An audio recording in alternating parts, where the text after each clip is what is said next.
Good morning students, again for class 12th subject English. आज हम लोग हमारी जो बुक है रेनबो, इसका एक लेसन हमने छोड़ रखा था, लेसन 6। लेसन का नेम है on reading in relation to literature. देखिए, रीडिंग तो हम कई तरह की बुक करते हैं, ठीक है, लेकिन यहाँ स्पेशली लिटरेचर के रिलेशन में रीडिंग की बात कही गई है। राइटर हैं इसके लेफ्केडिको हर्न, ठीक है। तो देखिए, थोड़ा सा अबाउट द राइटर वगैरह पढ़ते हैं हम। ये लेसन मैंने बीच में करवाया नहीं था, इसका पर वीडियो भी शूट नहीं करवाया था। मैं चाहता था क्लासरूम के अंदर हम लोग आमने सामने पढ़ें, लेकिन क्लासरूम डिले होता जा रहा है, तो मैंने सोचा कि चलो एक बार हम इसको यूट्यूब वीडियो से पढ़ लेते हैं, फिर बाद में जो है हम क्लासरूम के अंदर जैसे हमें टाइम मिलेगा हम पढ़ेंगे। मैंने पेज नंबर 42 ओपन कर लिया है बुक का, ठीक है। आप भी अपनी बुक को निकाल लीजिए ताकि आपको समझने में सुविधा होगी। अबाउट द लेसन हम लोग पढ़ रहे हैं। लेफ्केडियो हर्न, born in 1850 and died in 1904, ठीक है, was an author of international fame. बड़े इंटरनेशनल फेम है इनकी, अंतर्राष्ट्रीय स्तर पर प्रसिद्धि है। And is best known for his writing about Japan. लगता है उन्होंने जापान को लेके बहुत कुछ लिखा है, काफ़ी टाइम हो सकता है वहाँ रहे हों, बड़ी अच्छी समझ होगी। तो अब चैप्टर के बारे में पढ़ते हैं, about the lesson. In this essay Lafcadio Hearn defines the concept of reading with its meaning, process and aim. देखिए, तीन चीज़ें बताइए रीडिंग के। रीडिंग के क्या चीज़ है? पहले इसका मीनिंग क्या है, फिर इसका प्रोसेस क्या है, और फिर इसका एम क्या है। तो देखिए, मीनिंग, प्रोसेस एंड एम, तीन बातों पे हम बात करेंगे।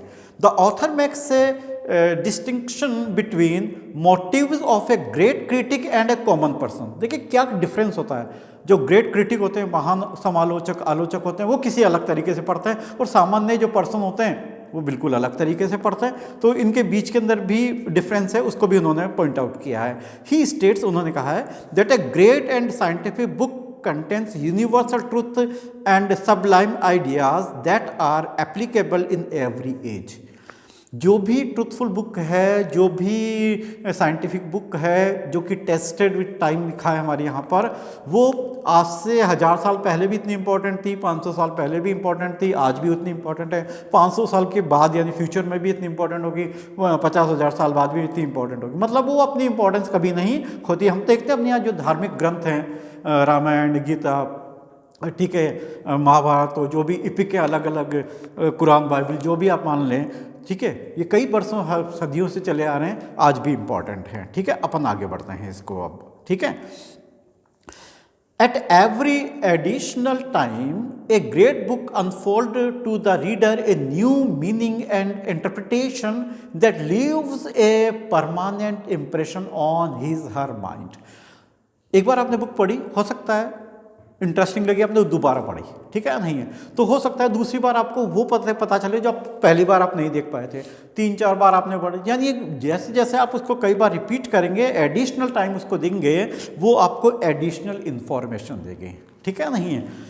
इसको जब हम लोग चैप्टर पढ़ेंगे तो मैं थोड़ा एग्जांपल से इसको क्लियर करना चाहूँगा कि राइटर कहना क्या चाह रहा है, लेफ्केडियो हर्न साहब क्या कहना चाह रहे हैं, ठीक है। अब हम लोग मेन चैप्टर की तरफ आ रहे हैं, क्योंकि चैप्टर की लैंग्वेज बड़ी इंटरेस्टिंग है, स्टाइल बहुत अच्छा है, एक स्टैंडर्ड राइटिंग हम इसको कहते हैं।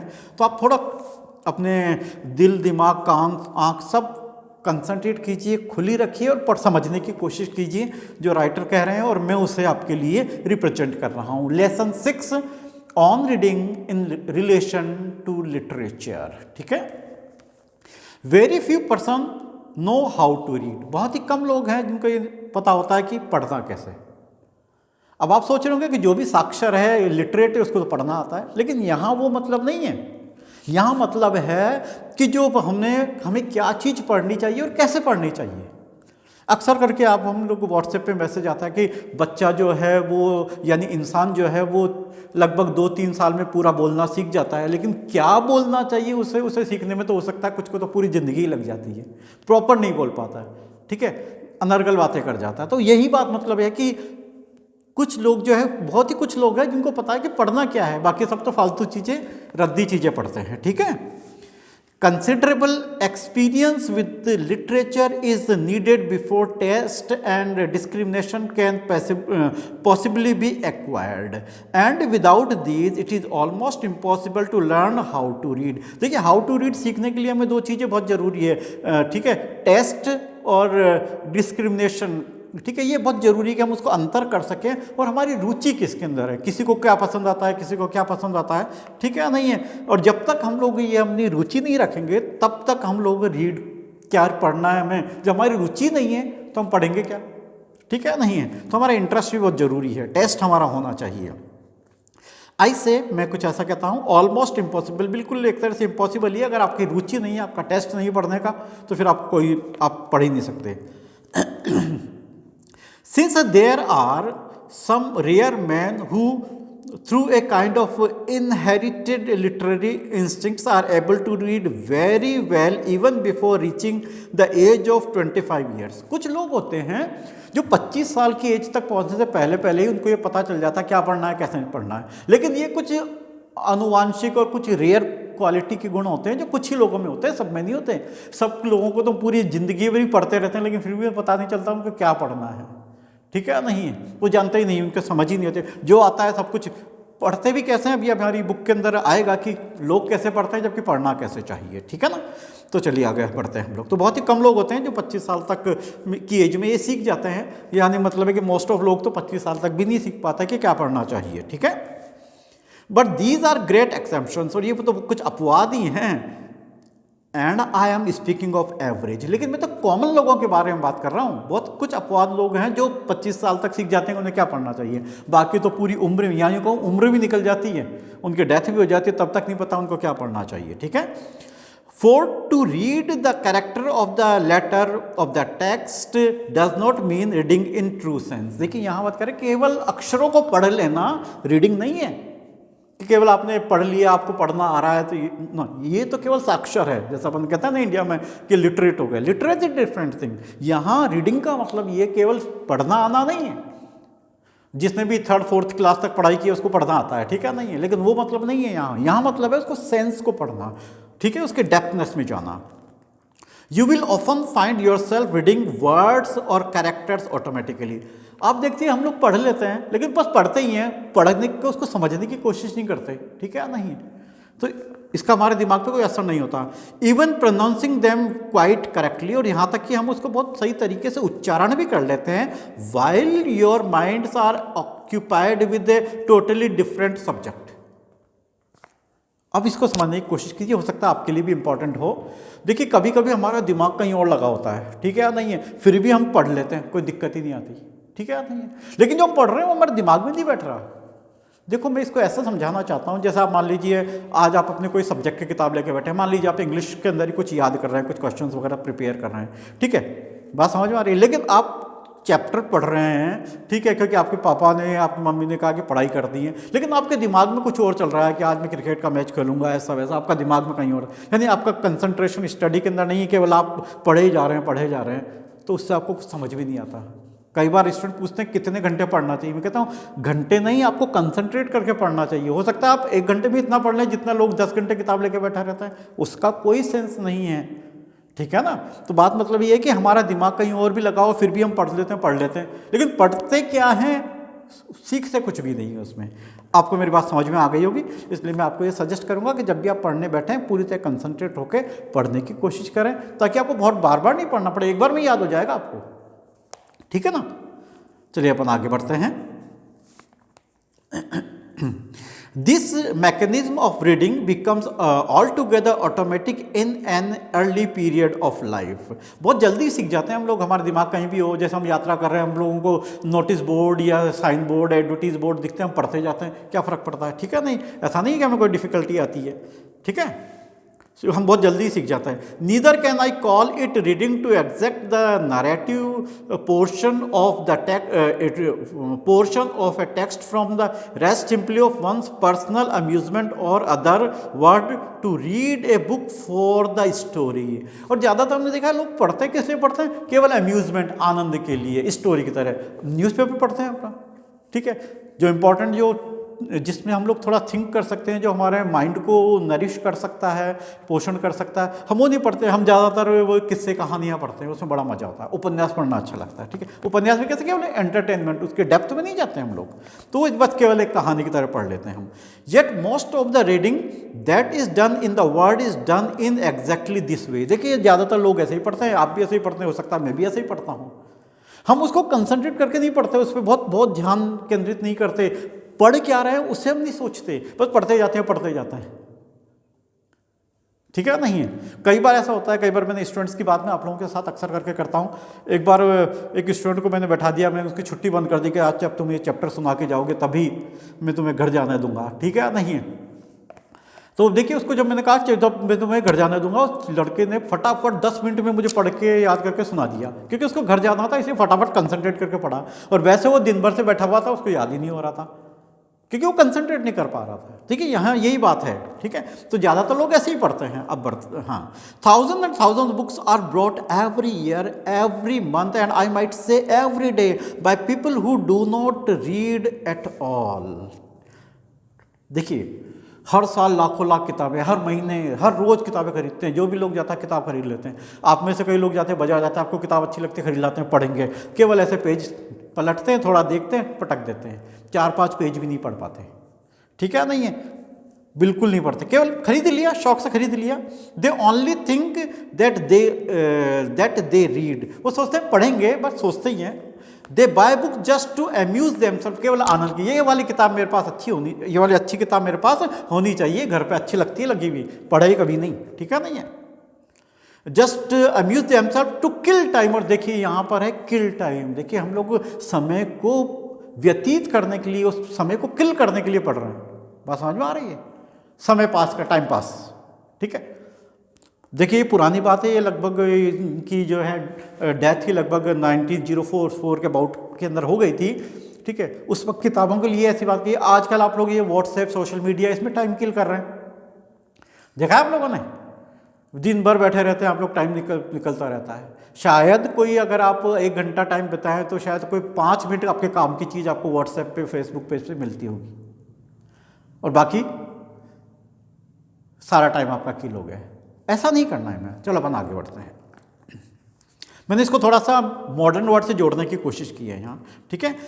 And as they call it in 1 hour or 2, their eyes have passed all over the pages, and there is left in their mind a vague idea or two about what they have been looking at, and this they really believe is reading. क्या करते हैं, किताब लेते हैं, शुरू में एक आधा पेज बहुत अच्छे से गंभीरता से पढ़ते हैं, फिर बोरियत होने लगती है, जल्दी जल्दी ऐसे पेज देख लेते हैं, ऐसे ऐसे ऐसे, ठीक है। फिर कहते हैं हाँ हमने पढ़ लिया। अरे भाई आपने पढ़ लिया, ये चैप्टर आपने पढ़ लिया, किताब आपने पढ़ ली, तो क्या पढ़ा, क्या सीखा आपने? वो कुछ नहीं। हाँ, कोई एक जनरल सा आइडिया जो है वो उनके दिमाग में आता है। मैं पूरी किताब में, क्या इतनी बड़ी किताब में या इतने बड़े चैप्टर में आपको एक ही आइडिया मिला? नहीं, आइडिया तो बहुत सारे हैं, हमने कंसंट्रेट नहीं किया, ठीक है ना। चलिए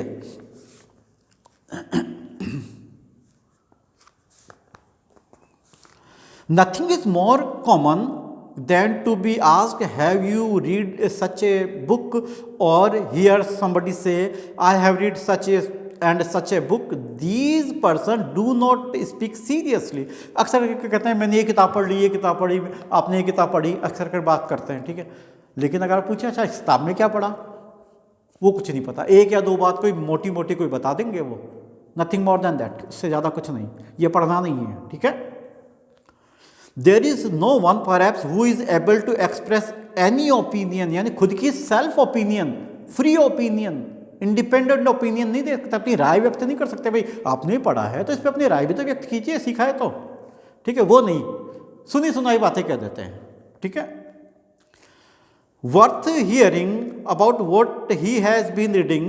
Many and many a time I hear students say that they have read certain book, but if I ask them some questions regarding the books, I find that they are not able to make any answer, or at least they will only repeat something that somebody else has said, or what they think that they have been reading.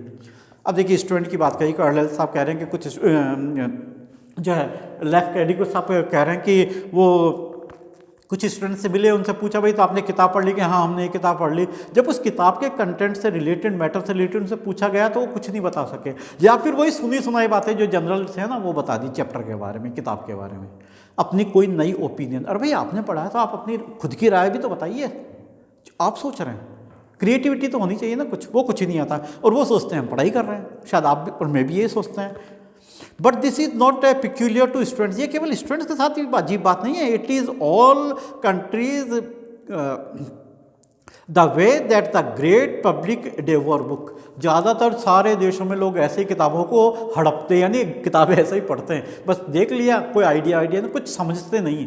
मैंने बताया ना कि यहाँ हमारा writers कह रहे हैं कि 1 या 2% पर्सन होते हैं जो डीपली थिंक करके पढ़ते हैं। I would say that the difference between the great critic and the common person is chiefly, देखिए इंपॉर्टेंट लाइन आ रही है, that the great critic know how to read and that the common person does not know। Great critic जो होता है, समालोचक आलोचक जो होता है, उसको पता है क्या पढ़ना है, और जो कॉमन पर्सन को पता ही नहीं क्या, वो तो सब देख लेते हैं जो आता है। अब जैसे मैं क्लास में पढ़ा रहा हूँ, इस चैप्टर पे पूरा पैराग्राफ करने वाला हूँ, हो सकता है आप में से कुछ स्टूडेंट्स बड़ा ध्यान से सुन रहे हो तो वो मुझे बता देंगे सर ऐसा हो, ये चीज़ पढ़ाया आपने और ये मेरी ओपिनियन है, और बाकी ज़्यादा से पूछूंगा वो कुछ भी नहीं कहेंगे, अब बिल्कुल गर्दन लटका के खड़े हो जाएंगे शतरंज की तरह, क्योंकि उनका ध्यान हो सकता है जब मैं पढ़ा रहा हूँ तो यहाँ नहीं, कहीं बाहर की तरफ हो। ठीक है ना? तो चलिए देखिए हम फिर बात करें कि ग्रेट क्रिटिक और कॉमन पर्सन में क्या अंतर है। ग्रेट क्रिटिक को पता होता है कि मुझे क्या पढ़ना है, और कॉमन पर्सन को पता नहीं होता। No one is really able to read a book who is not able to express an original opinion regarding the contents of a book. देखिए क्लियर कह दिया, अगर आपने कोई चैप्टर पढ़ा है, कोई बुक पढ़ी है, जब तक आप उस चैप्टर या बुक पे अपनी खुद की राय व्यक्त नहीं कर रहे हैं तो बेकार है पढ़ाई, सुनी सुनाई बातों पे तो बेकार है। ठीक है, तो चलिए अपन आगे बढ़ते हैं, सेकंड पैराग्राफ पे आ गए हैं। No doubt you will think that this statement of the case confuse reading and study. देखिए यहाँ 2 वर्ड हैं, रीडिंग एंड स्टडी, इस पर कंफ्यूज मत होइएगा।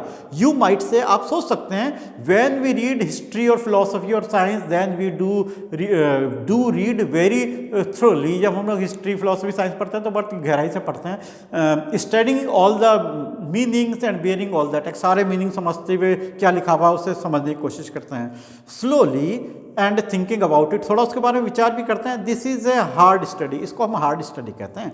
But when we read a story और a poem out of class hours we read for amusement. लेकिन हम बाहर की तरफ जैसे कोई कविता वगैरह कोई पढ़ रहे हैं क्लास स्टडी के बारे में, तो ये हम अम्यूजमेंट के लिए पढ़ते हैं। Amusement and studies are 2 different thing. देखिए दोनों चीज़ें अलग अलग है, अम्यूजमेंट एंड स्टडी, मनोरंजन के लिए पढ़ना और गहनता के लिए पढ़ना, दोनों में अंतर है। ठीक है, I am not sure that you all think this, मैं नहीं सोचा कि शायद आप भी ये बात मान रहे हो, but young man generally do think so, लेकिन आप लोगों को सोचना चाहिए। As a matter of fact, वास्तविकता यह है, every book worth reading ought to be read in precisely the same way that a scientific book is read. यानी हमें बहुत गहनता से पढ़नी चाहिए, चाहे वो किसी भी तरह की किताब, बहुत ही गहनता से। मैंने देखा अक्सर करके साइंस स्टूडेंट से मुझे शिकायत होती है, वो फिजिक्स केमिस्ट्री में बहुत ध्यान से पढ़ते हैं, इंग्लिश हिंदी को ध्यान से नहीं पढ़ते। अरे भाई इसके भी तो 100 नंबर ही हैं। ठीक है, हिंदी की तो किताब ही नहीं खरीदते कई बार स्टूडेंट कह देते हैं। ठीक है, इंग्लिश को बड़े ध्यान, बहुत ही डीपली नहीं पढ़ते। भाई जैसे वहाँ पढ़ रहे हैं तो आपको बहुत ज़रूरी है कि आप हर तरह की किताब को उसी तरीके से पढ़िए, उतने ही इंटरेस्ट से पढ़िए, उतनी ही रुचि लेके पढ़िए, उतना ही उस पर क्या कीजिए, प्रैक्टिस कीजिए, तब जाके कमांड आता है। नॉट सिंपली फॉर अम्यूजमेंट, केवल अम्यूजमेंट के लिए नहीं। कॉमर्स स्टूडेंट को देखा है बस वो अकाउंट्स के पीछे पड़े रहते हैं। ठीक है, नहीं है। And every book worth reading should have the same amount of the value in it that a scientific book has। जो साइंटिफिक बुक होती है, जो फैक्ट होते हैं, सारी चीज़ें होती है, वैसे ही हमें सारी बुक्स को पढ़ना चाहिए। बुक के पढ़ने में हमें डिफ्रेंशिएट नहीं करना चाहिए, अंतर नहीं रखना चाहिए। Through the value may be of A totally different kind. देखिए अलग अलग वैल्यू हो सकता है, आप केमिस्ट्री से अलग सीखते हो, इंग्लिश से अलग सीखते हो, हिंदी, लेकिन हाँ सीख अलग अलग चीज़ रहे। ठीक है, नहीं है।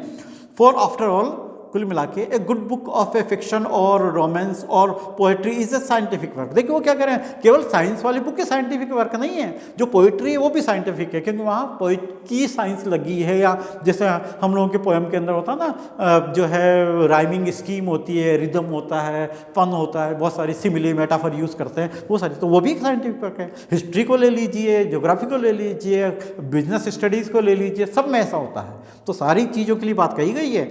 It has been composed according to the best principle of more than one science. देखिए ये सारी चीज़ें मोर देन वन साइंस की तरह होते हैं, ठीक है, but specially according to the principle of the great science of life and knowledge of the human nature. और सबसे बड़ी बात, ये ग्रेट साइंस ऑफ लाइफ, ठीक है, ये लाइफ की साइंस से रिलेटेड है।